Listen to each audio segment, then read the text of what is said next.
Good morning. आइए देखिए, छोटा सा टॉपिक है हम लोग का, सर्वोच्च न्यायालय के न्यायाधीशों को उनके पद से कैसे हटाया जा सकता है, उसके संबंध में संविधान में क्या प्रावधान है।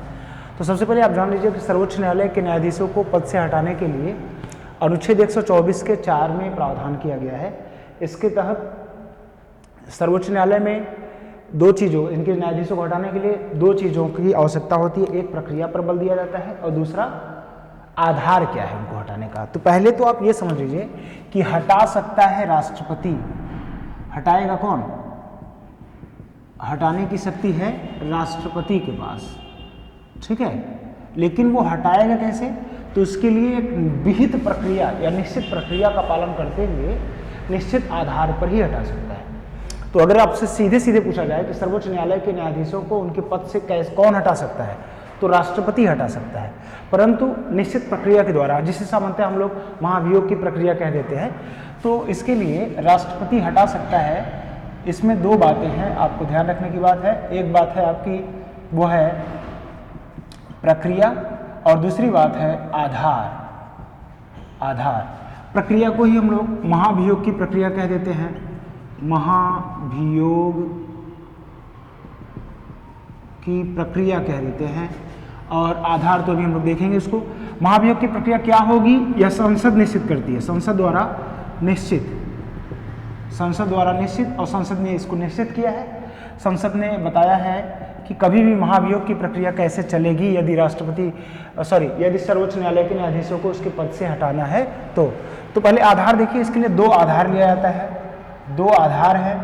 पहला आधार क्या होगा कि किसी भी सर्वोच्च न्यायालय के न्यायाधीश को उसके पद से तभी हटाया जाएगा जब वह शारीरिक रूप से अक्षम हो गया हो, अर्थात अक्षमता के आधार पर। और दूसरा है महत्वपूर्ण, जिसे कहते हैं साबित कदाचार। साबित कदाचार, साबित कदाचार का मतलब उसने कोई ऐसा आचरण कर दिया है जो इस पद के विपरीत है ना। अक्सर हम लोग जिसे घूस लेना वगैरह कहते हैं, ठीक है, पद से इतर जाके उसने कोई काम किया है, उसे साबित कदाचार कहते हैं। तो इन दो आधारों पर यदि कोई जज ऐसा किया है तो अभी उसके ऊपर यह प्रक्रिया चलाकर, महाभियोग की प्रक्रिया चलाकर उसे पद से हटाया जा सकता है। ध्यान देने वाली बात यह है कि संसद में यह प्रक्रिया जो ये प्रक्रिया चलाई जाती है, वो कहाँ चलाई जाती है? संसद में चलाई जाती है। संसद ने निश्चित कर रखा है, संसद में चलाई जाती है। इसका मतलब क्या हुआ कि संसद के दोनों सदनों, राज्यसभा एवं लोकसभा में से किसी भी सदन में इस प्रक्रिया को प्रारंभ किया जा सकता है। कहने का मतलब यह है कि यदि सर्वोच्च न्यायालय के न्यायाधीश को उसके पद से हटाना है तो उसके पद से उसे हटाने के लिए यह प्रस्ताव, पद से हटाने वाला प्रस्ताव संसद के किसी भी सदन में, राज्यसभा में या लोकसभा में किसी में भी पहले लाया जा सकता है। बस शर्त यह है कि जब भी यह प्रस्ताव लाया जाता है तो यदि यह लोकसभा में लाया जा रहा है तो लोकसभा में लाने के लिए कम से कम लोकसभा के 100 सदस्यों का हस्ताक्षर होना चाहिए प्रस्ताव पर, और यदि यह राज्यसभा में लाया जा रहा है तो कम से कम 50 सदस्यों का हस्ताक्षर होना चाहिए। तो एक प्रश्न आपसे सिंपल सा पूछा जाता है कि न्यायाधीशों को हटाने वाली प्रक्रिया कहाँ चलाई जाती है? संसद में चलाई जाती है, राज्यों के विधानमंडल में नहीं चलाई जाती है। इस बात को ध्यान रखिएगा, संसद में चलाई जाती है। तो किसी भी सदन से, किसी भी सदन आपको बता दिया, राज्यसभा लोकसभा, संसद के किसी भी सदन में लाया जा सकता है, लाया जा सकता है। बस अंतर यह है कि यदि यह लोकसभा में लाया जा रहा है, लोकसभा में लाया जा रहा है तो इसमें कम से कम 100 सदस्यों का हस्ताक्षर होना चाहिए, और यदि यह राज्यसभा में लाया जा रहा है तो इसमें कम से कम 50 सदस्यों का हस्ताक्षर होना चाहिए। ध्यान दीजिए, बार बार मैं कह रहा हूँ लाया जा रहा है। क्या लाया जा रहा है? जजों को उनके पद से, किसी भी जज को उसके पद से हटाए जाने का प्रस्ताव। तो जब भी कोई प्रस्ताव लाया जाएगा तो संसद में ही लाया जाएगा। संसद के किसी भी सदन में, चाहे लोकसभा में चाहे राज्यसभा में लाया जा सकता है।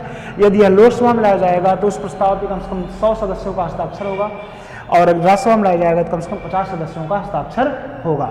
जब ये प्रस्ताव एक सदन में किसी में लाया जाता है, जैसे लोकसभा में ले आया गया, तो लोकसभा में जैसे ही आया तो लोकसभा में लाने के बाद अगर इसने प्रस्ताव को पास कर दिया तो पास करने के लिए भी आप ध्यान दीजिएगा दोनों ही सदनों से विशेष बहुमत से पारित होता है। कौन से बहुमत से? विशेष बहुमत से इसे पारित करना होता है। ध्यान दीजिएगा, अलग अलग दोनों सदनों से विशेष बहुमत क्या है? इसमें भी 3 प्रकार होता है। इसमें जो चाहिए वो ये है, कुल सदस्य संख्या का बहुमत, कुल सदस्य संख्या का बहुमत और उपस्थित एवं मत देने वाले सदस्यों, उपस्थित एवं मत देने वाले सदस्यों के 2/3 बहुमत से। ये विशेष बात है, मैं भी बता रहा हूँ इसको, आपको घबराने की जरूरत नहीं है। सबसे पहले तो आप ये समझ लीजिए कि मैं आपको समझाने का प्रयास कर रहा हूँ कि यदि लोकसभा में किसी जज को हटाने के लिए प्रस्ताव लाया गया तो लोकसभा उसे, जितने भी सदस्य हैं, लोकसभा में अधिकतम सदस्यों की संख्या वर्तमान में 243 है, क्योंकि 2 एंग्लो इंडियन का जो व्यवस्था है वो समाप्त कर दिया गया है।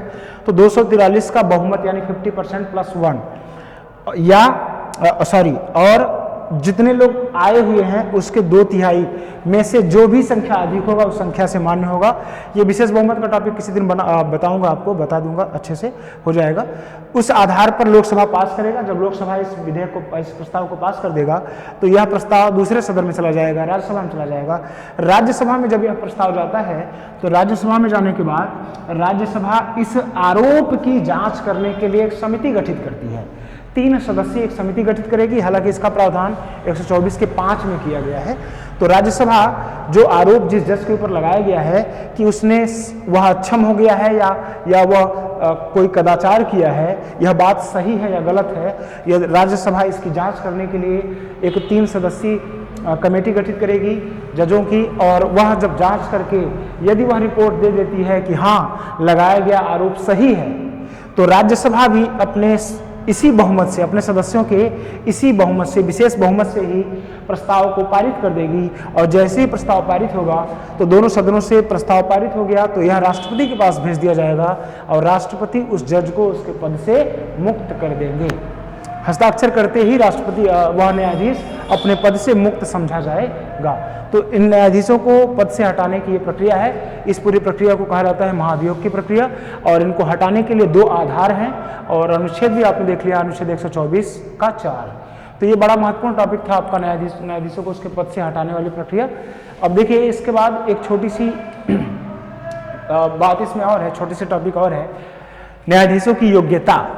न्यायाधीश, कोई भी व्यक्ति जो सर्वोच्च न्यायालय में न्यायाधीश होना चाहता है उसकी योग्यता क्या होनी चाहिए, है ना। अच्छा, एक चीज आपको यहाँ और बता देना उचित होगा कि अभी तक किसी भी सर्वोच्च न्यायालय के किसी भी न्यायाधीश को, सर्वोच्च न्यायालय ही नहीं उच्च न्यायालय के भी न्यायाधीश को, उस टॉपिक में देखा जाएगा, सर्वोच्च न्यायालय के किसी भी न्यायाधीश को महाभियोग की प्रक्रिया के द्वारा उसके पद से नहीं हटाया जा सका है। हाँ, हटाने के लिए प्रस्ताव लाया गया था, परंतु क्षेत्रीयता के आधार पर यह प्रस्ताव रद्द हो गया था, पारित न हो सका था। ठीक है ना। तो अभी तक अगर आपसे पूछा जाए कि कितने न्यायाधीशों को महाभियोग की प्रक्रिया से सर्वोच्च न्यायालय से पदमुक्त किया गया है, तो आप कहेंगे एक भी न्यायाधीश को महाभियोग की प्रक्रिया से हटाया नहीं गया है। अब अगला टॉपिक हम लोग का है सर्वोच्च न्यायालय के न्यायाधीशों की योग्यता, है ना। कोई व्यक्ति सर्वोच्च न्यायालय में न्यायाधीश बन सकता है यदि इसमें निम्नलिखित 2 योग्यताएं हों। तो सर्वोच्च न्यायालय के न्यायाधीशों की योग्यता, आप ध्यान रखिएगा, इसके लिए 2 योग्यताएं विहित की गई हैं संविधान में। कोई व्यक्ति जो सर्वोच्च न्यायालय में न्यायाधीश होना चाहता है उसके लिए अनुच्छेद 124 के 3 में प्रावधान किया गया है। 2 योग्यताएं हैं। ये 2 योग्यताएं कौन सी हैं, आइए हम लोग इसको देख लेते हैं। पहले नंबर पर हम लोग देखें तो वह भारत का नागरिक हो, वह भारत का नागरिक हो। सबसे महत्वपूर्ण योग्यता यही है कि कोई भी व्यक्ति जो सर्वोच्च न्यायालय में न्यायाधीश बनना चाहता है उसे भारत का नागरिक होना अनिवार्य है। आपको कंफ्यूज नहीं होना है कि जन्म से हो कि कब से हो, वह भारत का नागरिक हो। दूसरे नंबर पर इसकी योग्यता जो है, इसी में लोग कंफ्यूज होते हैं क्योंकि इसमें या करके प्रावधान कई हैं। सबसे पहले कहा जाता है कि वह भारत का नागरिक हो। दूसरे नंबर पे कहा जाता है कि वह भारत के किसी भी उच्च न्यायालय में कम से कम 5 वर्ष तक न्यायाधीश के पद पर रहा हो। अगर ऐसा नहीं है तो कहा जाता है या वह कम से कम 10 वर्षों तक किसी उच्च न्यायालय में किसी या किन्हीं का मतलब एक या एक से अधिक उच्च न्यायालय में, वह किसी उच्च न्यायालय में कम से कम 10 वर्षों तक अधिवक्ता रहा हो। यदि ये दो बातें नहीं हैं तो तीसरी बात आ जाती है या वह राष्ट्रपति की राय में प्रख्यात विधिवेत्ता हो। वह क्या होना चाहिए? राष्ट्रपति की राय में प्रख्यात विधिवेत्ता हो। इन 3 बातों के साथ ही ये योग्यताएं समाप्त होती हैं। मैं इसको आपको बता दूं, लिख दे रहा हूं, वह भारत का नागरिक हो। और दूसरे पॉइंट में कहा जा रहा है कि वह किसी, ध्यान दीजिए, किसी या किन्हीं का मतलब हो जाएगा, किन्हीं का मतलब हो जाएगा कि एक से अधिक उच्च न्यायालय, किसी या किन्हीं हाईकोर्ट में, उच्च न्यायालय में लगातार 5 वर्ष तक न्यायाधीश रहा हो, न्यायाधीश रह चुका हो। ठीक है, न्यायाधीश हो शब्द इस बात को जानते रहिएगा। दूसरे पॉइंट पर अगर ये नहीं है तो या हो जाएगा, या अगर ऐसा नहीं है तो वह 10 वर्ष तक, ध्यान दीजिए यहां भी लगातार है, लगातार 10 वर्ष तक किसी या किन्हीं उच्च न्यायालयों में या उच्च न्यायालय में क्या रहा हो? अधिवक्ता रहा हो, अधिवक्ता रहा हो। ठीक है, ये भी नहीं है तो तीसरी बात आ जाती है कि वह राष्ट्रपति की राय में या नज़र में प्रख्यात विधिवेत्ता, कानून का जानकार हो, विधिवेत्ता हो। अभी तक ऐसा कभी नहीं हुआ है कि राष्ट्रपति इस आधार पर किसी को न्यायाधीश नियुक्त किए हों। फिलहाल एक चीज आपको और कंफ्यूज करता है, वो ये है कि आपके विकल्प में से कभी कभी दे देता है निम्नलिखित में से कौन सा असत्य है। तो वहां पर एक चीज रहता है कि राष्ट्रपति ऐसे व्यक्ति को ही नियुक्त करेगा जिसने 65 वर्ष की आयु पूरी न की हो। यद्यपि यह योग्यता में नहीं है, लेकिन उसका कार्यकाल कितना है? सर्वोच्च न्यायालय में कोई व्यक्ति न्यायाधीश रह सकता है कब तक? जब तक कि उसने 65 वर्ष की आयु पूरी न की हो। यदि उसने 65 वर्ष की आयु पूरी कर ली है तो ये योग्यताएं भी उसके अंदर हैं, तब भी राष्ट्रपति उसे न्यायाधीश नियुक्त नहीं कर सकते हैं। तो पहली योग्यता वह भारत का नागरिक हो, दूसरी योग्यता वह किसी किन्हीं हाई कोर्ट्स में लगातार 5 वर्ष तक न्यायाधीश हो, या 10 वर्ष तक अधिवक्ता रहा हो, या राष्ट्रपति की राय में प्रख्यात विधिवेत्ता हो। और आपको कंफ्यूज करने के लिए या विकल्प के हिसाब से तीसरी बात जो आ जाती है वो होता है कि उसने 65 वर्ष की आयु पूरी न की हो, क्योंकि 65 वर्ष की आयु पूरी कर लेगा तो निश्चित रूप से वह अपने पद पर बने रहने की योग्यता नहीं रखता। तो ऐसे व्यक्ति को सर्वोच्च न्यायालय में न्यायाधीश के रूप में नियुक्त नहीं किया जा सकता है। इस तरह से आज का यह टॉपिक भी समाप्त होता है। आज के लिए बस इतना ही, फिर मिलते हैं। Thank you.